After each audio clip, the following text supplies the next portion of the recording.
어마어마한 땅의 상속자는 그 사람이었다. 가난한 집안에서 태어난 정호는 도시에서 만나 결혼한 수진에게 늘 무시당하며 살았다. 직장에서도 밀리고 사업은 망하고 아내는 점점 냉정해졌다. 언제까지 이렇게 살아야 돼? 당신은 왜 능력이 없어? 그 말에 정호는 더 이상 아무 대꾸도 하지 않았다. 어느 날 정호는 조용히 고향으로 내려간다. 그 후 소식이 끊기고 며칠 뒤 남편이 사고로 세상을 떠났다는 연락이 온다. 수지는 눈물 한 방울 흘리지 않았다. 오히려 빚만 남기고 갔다며 분노했다. 그런데 장례가 끝난 후 한 통의 우편이 도착한다. 고 김정호 유산 관련 통보서. 그 안에는 믿기 힘든 문장이 적혀 있었다. 전 재산은 피상속인 김정호 명의의 제천시 일대 토지 10만 평에 관한 것이었다. 수지는 그제야 깨닫는다. 그토록 무시했던 남편이 사실은 수백억 원대 토지의 유일한 상속자였다는 것을. 하지만 편지엔 한 문장이 더 있었다. 유언에 따라 해당 토지는 진심으로 나를 사랑했던 사람에게 상속한다. 그리고 수지는 그가 마지막으로 찾아갔던 시골 마을에서 남편이 남긴 또 다른 비밀을 마주하게 되는데, 이 이야기가 궁금하시면 구독, 좋아요 한번 눌러주시고. 그럼 지금부터 시작합니다. 저녁 식탁 위에는 반찬 몇 가지와 싸늘한 공기만이 놓여 있었다. 두 사람 사이엔 말이 없었다. 그저 숟가락 부딪히는 소리만이 작은 집 안을 가득 채웠다. 수지는 스마트폰 화면을 보며 한숨을 쉬었다. 정호는 조용히 밥을 뜨고 있었다.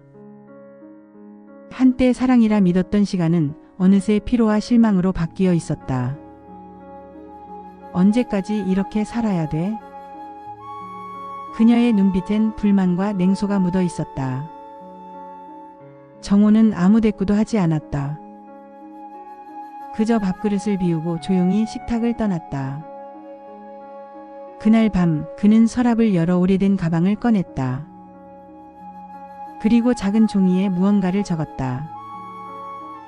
사람은 결국 진심으로 돌아간다. 그 한 문장을 남기고 정호는 새벽녘 집을 나섰다. 새벽 공기는 차가웠다. 낡은 차의 엔진 소리만이 고요를 깼다. 그는 아무에게도 알리지 않았다. 도시를 벗어나 고향으로 향하는 길은 이상하게도 익숙하고 따뜻했다. 시골 마을 입구에는 잡초가 무성했고 오래된 집은 여전히 그 자리에 서 있었다. 그곳에는 어린 시절의 기억과 아버지가 남긴 땅이 있었다. 정호는 그 땅을 바라보며 오래 숨을 내쉬었다. 하루하루가 단순했지만 그 단순함 속에서 마음은 조금씩 평온해졌다. 순자 할머니가 밥을 챙겨왔고 조카 하늘은 틈틈이 일을 도우러 왔다. 그들은 정호에게 따뜻하게 웃어주었다. 하지만 그의 기침 소리는 점점 깊어졌다. 밤마다 가슴이 무겁게 내려앉았다. 정호는 일기장에 짧은 문장을 남겼다. 오늘도 그녀의 행복을 빈다.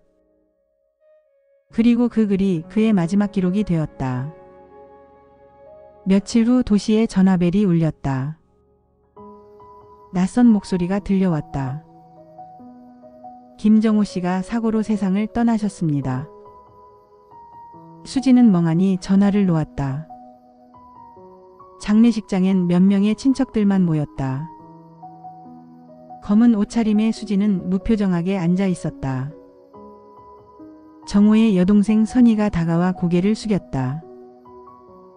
고생 많으셨어요.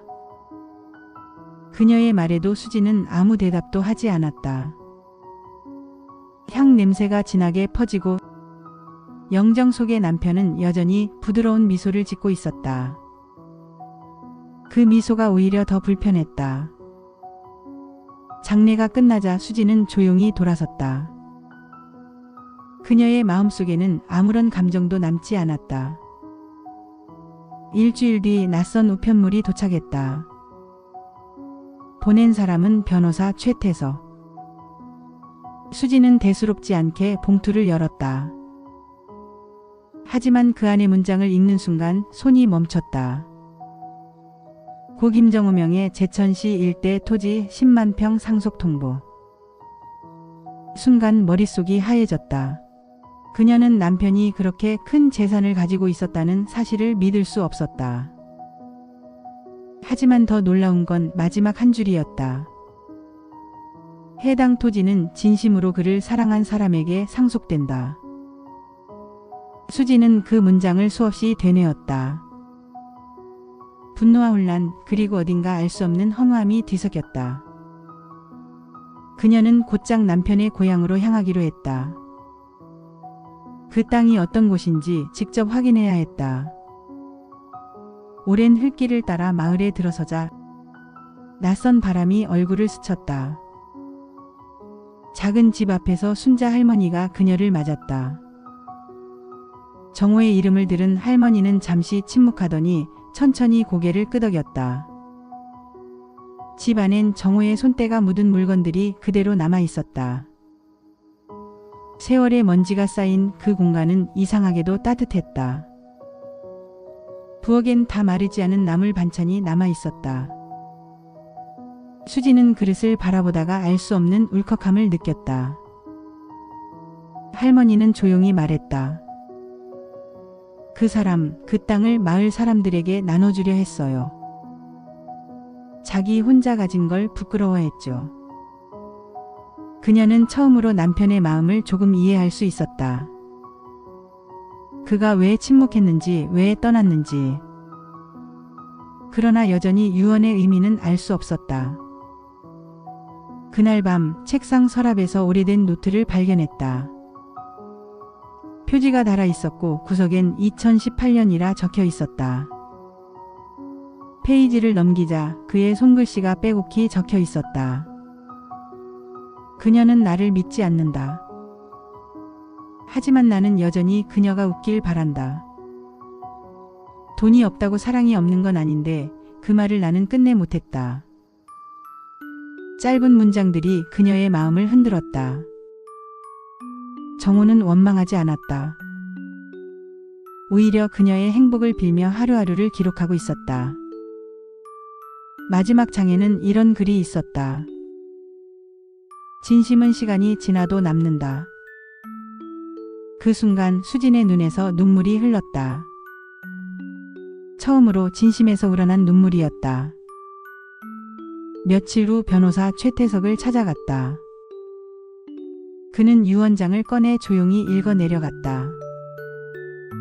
유산은 사랑으로 나를 기억하는 자에게 귀속된다.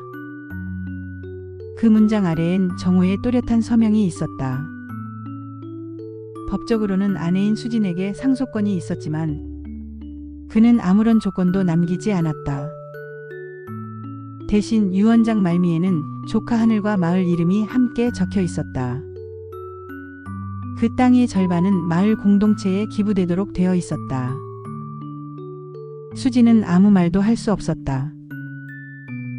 탐욕으로 가득 찼던 마음이 그 순간 산산이 부서졌다. 남편은 세상을 떠나서야 아내에게 가장 큰 교훈을 남긴 것이다. 그것은 돈보다 깊은 사랑의 유산이었다. 며칠 뒤 해질녘의 들판 위. 수지는 정호의 땅 한가운데 서 있었다. 노을빛이 들판을 붉게 물들이고 바람은 부드럽게 불었다. 그곳에는 정호가 심어둔 어린 나무들이 줄지어 있었다. 그는 떠나기 전 이곳을 마을 공원으로 만들고 싶다고 썼다. 그의 꿈은 여전히 이 땅 위에 남아 있었다. 수지는 조용히 손을 뻗어 나뭇잎을 쓸어내렸다. 그리고 결심했다. 이 땅을 마을에 기부하고 그가 바라던 대로 사람들에게 돌려주기로. 며칠 뒤 작은 표지석이 세워졌다. 그의 마음이 머무는 곳. 그 문장을 새기며 수지는 하늘을 올려다보았다. 그날 밤 별이 유난히 많았다. 그녀는 속삭였다. 이제야 당신이 보이네요. 바람은 잔잔했고 들판의 풀잎은 고요히 흔들렸다. 그리고 그 미소는 오랫동안 어둠 속에서 빛처럼 남았다.